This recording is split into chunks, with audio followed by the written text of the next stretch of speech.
Bienvenidos al diccionario audiovisual.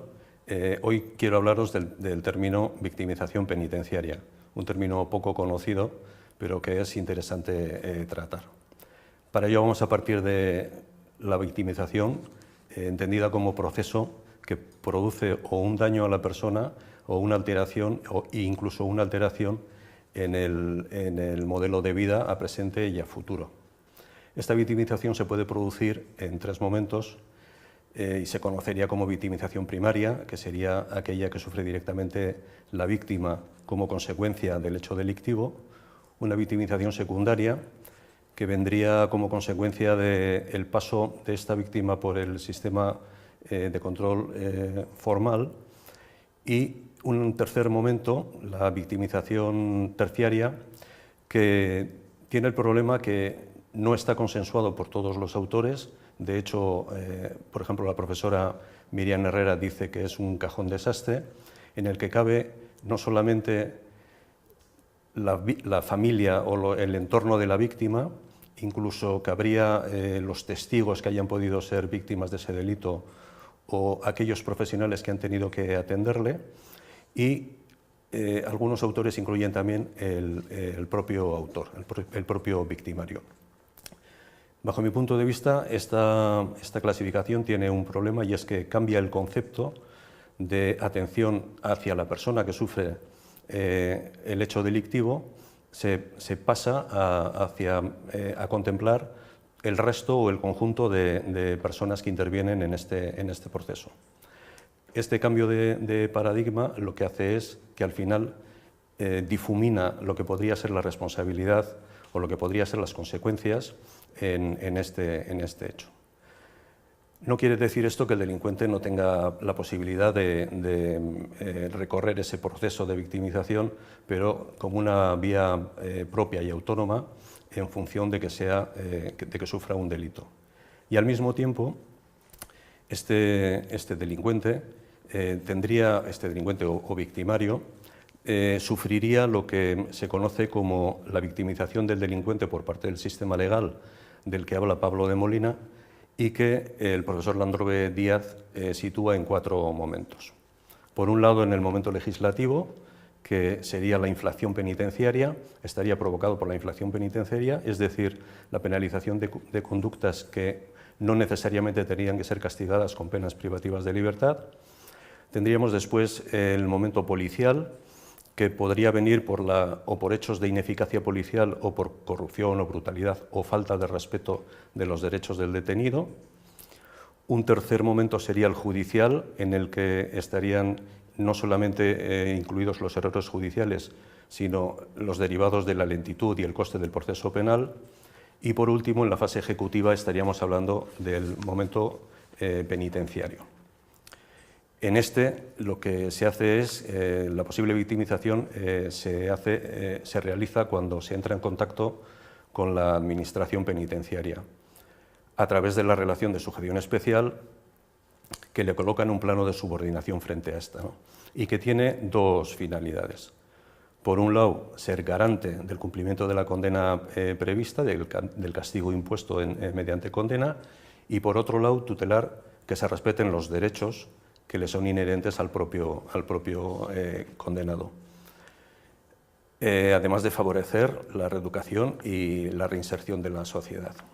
Todo ello dentro de un procedimiento, dentro de un régimen disciplinario y ordenado de vida. Este régimen disciplinario y ordenado de vida tiene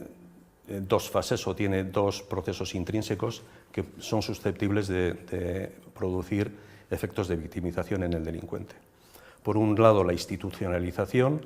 que sería la asimilación de los hábitos propios de esa institución, es decir, las costumbres institucionales propias, como decía Goffman, de las instituciones militares o religiosas de carácter cerrado y totalitario, y después la prisionización, que sería una adaptación al sistema de vida carcelario, aceptando los valores, las formas de actuar y de cultura del que nos hablaba Klemmer.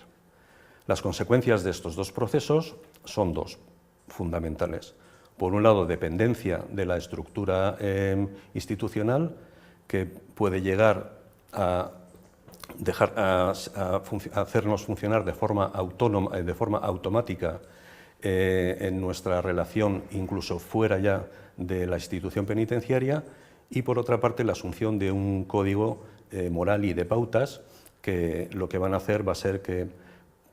pueden sustituir valores prosociales por antisociales o asociales, o en caso de tenerlos ya, de tener instalados estos hábitos, reforzarnos en su conducta. Estos principales efectos, estos dos procesos lo que producen son unos efectos fundamentalmente en tres planos. Por un lado, a nivel somático, estaríamos hablando de problemas sensoriales. La propia estructura de la cárcel, su propia formulación y concepción arquitectónica, lo que hace es que delimita la capacidad de visión, por ejemplo, que se puede ver afectada. La monocromía puede afectar también a esta visión. El poco espacio nos permite hacer pocos paseos, desarrollar pocas actividades largas, con lo cual podemos acabar sufriendo agarrotamientos musculares, y después alteraciones de la propia imagen, ya que como no tenemos simplemente nos vamos a relacionar con aquellas personas que están como nosotros, no tenemos ningún incentivo añadido. Por otro lado, tenemos las consecuencias psicológicas, que serían cotidianización de la vida, es decir, todos los días son iguales en el entorno penitenciario, la autoafirmación de agresión o sumisión tanto frente a la institución como al conjunto de presos o de internos con los que convives, alteración de hábitos de la sexualidad, ausencia de control sobre la propia vida, es decir, ya que tienes que hacer un calendario y una serie de actividades que vienen absolutamente tasadas por la institución, pierdes la referencia de tener control de tu vida, exageración del egocentrismo, magnificas todos aquellos problemas que tienes porque tienes demasiado tiempo para pensar en ellos, y luego una ausencia de expectativas del futuro. Hay otros aspectos fundamentales que vienen también derivados del propio encierro, que serían las relaciones familiares y las relaciones sociales. Las relaciones familiares se tornan difíciles, normalmente se tiene la posibilidad de una visita al mes, con lo cual no se participa activamente en la vida de los hijos o con la mujer o con el marido, que estén en libertad, y por otro lado con los amigos, que se rompe la relación y se paraliza la vida para el que está, para el interno. Hay también ruptura de relaciones laborales en caso de que se tenga, en fin, toda una serie de perjuicios derivados del propio encierro. Por todo ello, entiendo que la definición de victimización penitenciaria que más se podría ajustar actualmente y que más útil sería desde un punto de vista práctico sería aquella que la define como todo proceso que, partiendo de una adecuada dinámica penitenciaria, incapaz de garantizar la protección de los derechos fundamentales del interno, incluida la orientación hacia la reeducación o reinserción social de la pena, produce consecuencias negativas derivadas de los procesos de institucionalización y prisionalización del interno.